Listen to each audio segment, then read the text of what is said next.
इसका एक ही सोल्यूशन है बेटा, जितना दिन बचा हुआ है जान लगा दो उसमें। जिंदगी भर जितना पढ़ाई नहीं की हो, अगले 20 दिन में उतना पढ़ो। 15 घंटा, 16 घंटा, 17 घंटा, 18 घंटा मत सो। अरे 2 टाइम खाना मत खाओ, क्या हो जाएगा, मर जाओगे। इसी पर जो है हमको एक लाइन याद आता, सुनिएगा। हथेली पर रख कर नसीब, हथेली पर रख कर नसीब, तू क्यों अपना मुकद्दर ढूंढता है, जरा सीख उस समंदर से जो टकराने के लिए पत्थर ढूंढता है। 12 बजे तक पढ़िए, 12 बजे सोइए, सुबह 5 बजे उठिए, 5 बजे से लेकर फिर 12 बजे तक पढ़िए। वो कहते हैं ना, किस्मत भी बादशाह उसी को चुनता है जिसके अंदर खुद से लड़ने की, मेहनत करने की और अपने सपनों को लेकर के जुनून रखने की क्षमता हो। किस्मत भी उसी को बादशाह बनाता है। आप जो सोचेगा ना कि बैठे बैठे सब कुछ हो जाएगा, ऐसा नहीं होता बाबू। कि आपको पहले कौन सा चैप्टर पढ़ना है। अगर हम बायोलॉजी की बात करें तो कुछ यूनिट ऐसा होता है बेटा जो जहां से क्वेश्चन बहुत ज्यादा पूछा जाता है। बहुत कम ऐसे टीचर होते हैं जो जेन्युइनली बच्चों के बारे में सोचते हैं। ये बात ध्यान रखिएगा। और मैं अपनी तारीफ नहीं कर रहा हूँ, मैं कभी भी व्यूज नहीं देखता अपना, आए तो भी ठीक है, नहीं आए तो भी ठीक, मैं बच्चों के लिए पढ़ाता हूँ, ठीक है। इसलिए मैं हमेशा कहता हूँ, कर्म करो, फल की चिंता मत करो।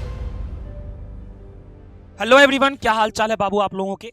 तो जैसे कि हम इस चीज को समझ पा रहे हैं कि जैसे जैसे आप लोगों का एग्जाम नजदीक आ रहा है तो आप लोग जो है बहुत ज्यादा डर रहे हैं, डिस्ट्रैक्ट हो रहे हैं चीजों को लेकर के, स्टेबल नहीं है ना। तो अब आप लोग के मन में बहुत सारा सवाल आ रहा होगा कि अगले जो बचे हुए दिन है उसके अंदर हम लोगों को क्या करना चाहिए, ऐसा क्या करें कि हम लोगों का एग्जाम अच्छा चला जाए। जैसे कि बच्चों आप सभी को पता है कि पहला पेपर जो है वो बायोलॉजी का ही है और पिछले 2-3 साल का सिनेरियो जो है ऐसा देखा गया कि बायोलॉजी में बाकी सब्जेक्ट के मुकाबले कंपैरेटिव थोड़ा सा पेपर जो है टफ आता है। उसके लिए क्या करना है, आइए उसके ऊपर बात करते हैं। तो स्टेप वाइज बात करेंगे सबसे पहले, ठीक है। चलिए यहां देखिए, आइए हम जाने कि बचे हुए दिनों में आप किस तरीके से तैयारी करें कि 90+ नंबर जो है आपका एग्जाम में आ जाए। आइए सबसे पहला ये कमेंट, मुझे बहुत सारा इस तरह का मैसेज आया कि सर बहुत टेंशन हो रहा है, बहुत टेंशन हो रहा है। ठीक है, स्वाभाविक सी बात है बेटा, सबको अपना अपना एग्जाम मुश्किल ही लगता है। ठीक है, अब यहां पर एक चीज आप समझिएगा, देखिए जैसे आप बहुत टेंशन हो रहा है, इसके लिए हम आपको बस 2-3 बात कहेंगे, आप खुद समझ जाइएगा, आप समझदार हैं। 3 चीजें होती हैं बेटा, एक तो होता है आपका प्रोसेस, एक होता है आपका प्रोसेस, एक होता है आपका एग्जाम, ठीक है, और एक होता है आपका रिजल्ट। ठीक, सुनना ध्यान से, हम ये कह रहे भाई प्रोसेस क्या है। प्रोसेस वो है जो आप इतने दिन से पढ़ाई कर रहे हैं और आने वाले जो कुछ दिन बचे हुए आपके एग्जाम में उसके लिए जो आप पढ़ाई करेंगे वो आपका प्रोसेस है। ठीक है, एग्जाम तो आप लोग जान ही रहे हैं, जो आपका एग्जाम होगा और उसके बाद रिजल्ट आता है। अब ये तीनों डायरेक्शनल है बेटा, डायरेक्शनल मतलब क्या हुआ, आप इधर से इधर ही जा सकते हैं, कभी उधर से इधर नहीं आ सकते। मतलब सर, मतलब अगर आपका प्रोसेस अच्छा है बेटा तो एग्जाम आपका अच्छा ही जाएगा, और अगर एग्जाम अच्छा जाएगा तो आपका रिजल्ट अच्छा ही जाएगा। सर अब ये प्रोसेस कैसे अच्छा करें, एक बात बताइए। अगर आप रिजल्ट के बारे में सोच सोच कर टेंशन लीजिएगा तो आपका प्रोसेस खराब होगा, प्रोसेस खराब होगा तो एग्जाम भी आपका खराब होगा, और अगर एग्जाम खराब होगा तो रिजल्ट भी आपका खराब होगा। तो बस इतना ही कहेंगे, इसका एक ही सोल्यूशन है बेटा, जितना दिन बचा हुआ है जान लगा दो उसमें। जिंदगी भर जितना पढ़ाई नहीं की हो, अगले 20 दिन में उतना पढ़ो। 15 घंटा, 16 घंटा, 17 घंटा, 18 घंटा मत सो। अरे 2 टाइम खाना मत खाओ, क्या हो जाएगा, मर जाओगे। अगर मान लो तुमको एक बात कहे, अगर तुमको अपना ड्रीम अगर आपको पूरा करना है, देखिए आप लोगों को ये लगता होगा कि सर बहुत बड़ा एग्जाम है, आपको जिंदगी में और भी बहुत सारे एग्जाम देने हैं आगे जाकर के। अगर इतनी छोटी सी एग्जाम का अगर आप टेंशन लीजिएगा, इतना छोटा सा एग्जाम का अगर आप मान के चलिए अगर प्रेशर लेकर के इस एग्जाम को खराब कर लीजिएगा, तो आगे आने वाली जो चुनौती है, फॉर एग्जाम्पल नीट हो गया, जेई हो गया, बीपीएससी हो गया, यूपीएससी हो गया, इन सब से कैसे लड़िएगा फिर। मेरी बात समझ में आ रही है। तो इसका मतलब यह है कि ज्यादा रिजल्ट के बारे में सोच के आप लोगों को अपना प्रोसेस खराब नहीं करना है बेटा। ठीक है, ज्यादा रिजल्ट के बारे में सोच के अपना प्रोसेस खराब नहीं करना है, बस हार्ड वर्क कीजिए, मेहनत करते रहिए। ठीक है, और यहां पर मेहनत के अलावा और आपको कुछ भी ये नहीं है। ठीक है, इसी पर जो है हमको एक लाइन याद आता, सुनिएगा। समंदर के बारे में है, कहता है कि हथेली पर रख कर नसीब, हथेली पर रख कर नसीब, तू क्यों अपना मुकद्दर ढूंढता है। हथेली पर रख कर नसीब, तू क्यों अपना मुकद्दर ढूंढता है, जरा सीख उस समंदर से जो टकराने के लिए पत्थर ढूंढता है। इसका क्या मतलब है गुरुजी, आइए हम आपको समझाते हैं। जिंदगी में अगर आप जो अभी परेशानियां आ रही हैं पढ़ाई को लेकर के, जो भी, अगर आप इन सब चीजों को झेल लीजिएगा तब आगे जाकर के जो है आप स्टेबल हो जाइएगा। ठीक है, आइए इसके आगे हम लोग बात करते हैं। ठीक है, आगे क्या है सर, पढ़ने समय में नींद बहुत आता है। ये वो कमेंट्स है जो हमको मेरे इंस्टाग्राम पे कमेंट सेक्शन में आपको देखने को मिला है ना। हम उन सब चीजों के बारे में बात करते हैं कि पढ़ने के समय नींद आता है। ठीक है, देखो मेरी बात सुनो, सबसे पहले पढ़ने के समय अगर आपको नींद आता है तो इसका 2-3 कारण हो सकता है। या तो आप सो के मतलब कि ऐसे लेट के पढ़ रहे हैं, कोई फायदा नहीं है। कितना भी ठंडी हो, बर्फ गिरे, फ्रिज खुल जाए, एसी मतलब एसी चला पूरा दिन, कोई दिक्कत नहीं है, लेकिन बेटा कुर्सी पे बैठ के पढ़ना है ना। और 12 बजे तक पढ़िए, 12 बजे सोइए, सुबह 5 बजे उठिए और 5 बजे से लेकर फिर 12 बजे तक पढ़िए। सुबह का जो 5 बजे का वक्त होता है बेटा, वो बहुत ही इफिशियंट वक्त होता है। उस समय आपका माइंड बहुत फ्रेश होता है। तो क्या बात है भाई, आपको सो करके नहीं पढ़ना है, आपको जो है सो करके लेट करके नहीं पढ़ना है, फुटानी नहीं करना है ना। ऐसा नहीं कि पढ़ रहे हैं नहीं पढ़ दे रहे हैं, ऐसा नहीं करना बाबू। ठीक है, आपको पढ़ना है कैसे, एक कुर्सी लो, टेबल आपके पास होगा, पानी का बोतल लो, थोड़ा वार्म वाटर कर लो, मतलब थोड़ा सा हल्का गर्म कर लो पानी। ठीक है, ब्लैंकेट ले लो, बैठो और एक बात सुनने ध्यान से, जितना कलम घसोगे अभी उतना ज्यादा आगे जाकर के आपको जो है ये होने वाला है। ठीक है, ये हो गया बात आपको।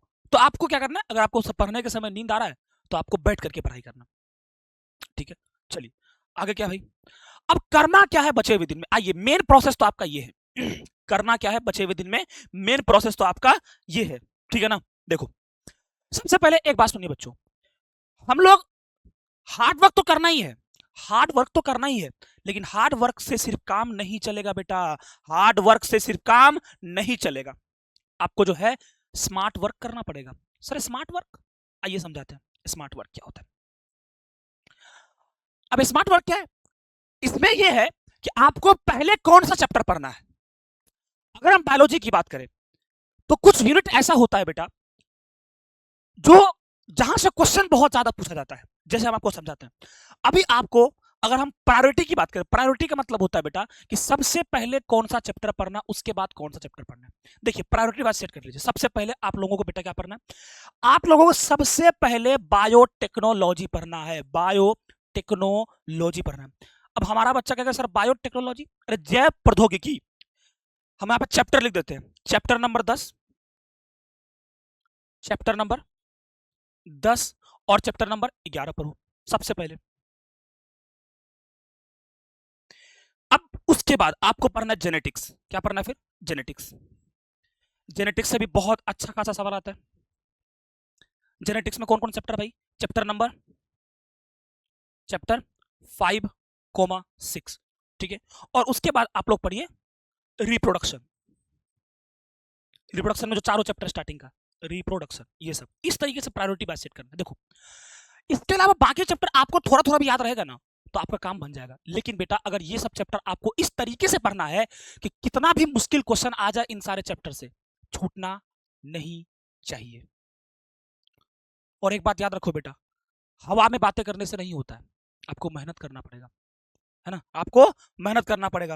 वो कहते हैं ना किस्मत भी बादशाह उसी को चुनता है जिसके अंदर खुद से लड़ने की, मेहनत करने की और अपने सपनों को लेकर के जुनून रखने की क्षमता हो, किस्मत भी उसी को बादशाह बनाता है। आप जो सोचेगा ना कि बैठे बैठे सब कुछ हो जाएगा, ऐसा नहीं होता बाबू, है ना। आप यहाँ पर अभी सो करके टीवी देख रहे हैं, अभी आप सो करके रील्स स्क्रॉल कर रहे हैं, आप सो करके शॉर्ट्स देख रहे हैं, आप सो करके बतिया रहे हैं, सो करके अपने मतलब अपने दोस्तों से बकैती कर रहे हैं। कुछ बच्चे 13-13, 14-14, 15-15 घंटा पढ़ रहे हैं। तो आप बताइए किस्मत क्यों आपको मौका देगा। कोई शॉर्टकट नहीं है भाई, कोई शॉर्टकट नहीं है, आपको मेहनत करना पड़ेगा। और जनरली जितना दिन बचा हुआ है उतना दिन काफी है आपके रिवीजन के लिए। अब आपको 16 घंटा 17 घंटा एकदम 100% देना है आपका, 100%।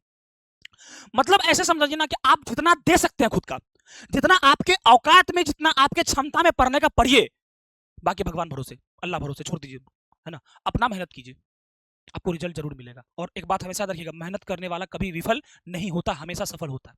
ठीक है, समझ गए, यहां तक कोई दिक्कत नहीं है। ठीक है, चलिए अब आगे क्या है।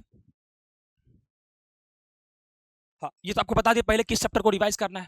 ठीक है, अब यहां से आगे की समझिए, अब वो समय आ गया है बाबू कि अब आपको खुद से पढ़ाई करना है, किसी पर डिपेंडेंट नहीं रहना है। हो मास्टर हमारा 10 गो क्या कहते हैं गेस क्वेश्चन करा दिया हो जाए, ऐसा नहीं है, है ना। इसको पता क्या कहते हैं, मतलब चापलूसी कहते हैं। ठीक है, इसमें हमको एक बहुत अच्छा लाइन याद आता है, सुनना ध्यान से। किसी के पैरों में गिरकर कामयाबी पाने के बदले, किसी के पैरों में गिरकर कामयाबी पाने के बदले अपने पैर पर चलकर कामयाबी हासिल करो। मतलब तुम जितना मेहनत करोगे उतना ही, मतलब बहुत सिंपल है, इनपुट आउटपुट का गेम है ना। अभी आप अगले बचे हुए दिनों में जितना आप खुद को घिसकिएगा, जितना आप मेहनत कीजिएगा, जितना खुद को तपिएगा, उतना आप निखरिएगा। कोई शॉर्टकट नहीं है बच्चों। अगर आप कोई थंबनेल देख के आ रहे हैं ये आपको हम बायोलॉजी में 100+ दिला देते हैं, फिजिक्स में आपको 100+, ऐसा कुछ नहीं होता बेटा, सब बकैती है। उन लोग अपने व्यूज के लिए कर रहे हैं, और आप अगर देख रहे हैं अपना टाइम वेस्ट कर रहे हैं। बहुत कम ऐसे टीचर होते हैं जो जेन्युइनली बच्चों के बारे में सोचते हैं, ये बात आप याद रखिएगा, है ना।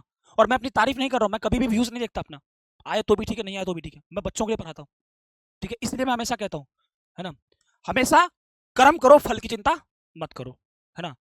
और लास्ट लाइन यही बोलेंगे, don't think about the result, काम करो प्रोसेस पे, प्रोसेस ठीक होगा, एग्जाम ठीक होगा, और आपका रिजल्ट ऑटोमेटिकली ठीक हो जाएगा। ठीक है बच्चों, पढ़ाई कीजिए, कोई भी दिक्कत होता है कमेंट कीजिए, हम आपका रिप्लाई देंगे। और आपके इमोशनल सपोर्ट के लिए, हर चीज के लिए हम लोग यहाँ पर है। 11 तारीख को आपका महामैराथन आ रहा है, यानी कि कल या परसों बेसिकली, है ना, 11 जनवरी को। वहां पर आपको मुझसे जितना हो पाएगा उतना हम कराएंगे, जितना हमसे हो पा रहा है बेटा हम उतना आप लोगों के लिए कर रहे हैं। अब वो समय आ गया है कि आप लोग खुद के लिए लड़े, खुद के लिए मेहनत करें। ठीक है बच्चों, पढ़ाई कीजिए, कोई भी समस्या आता है मैसेज कीजिए, कमेंट कीजिए, आप लोगों का जरूर, आप लोगों की समस्या को सॉल्व किया जाएगा। Thank you so much, keep hard work.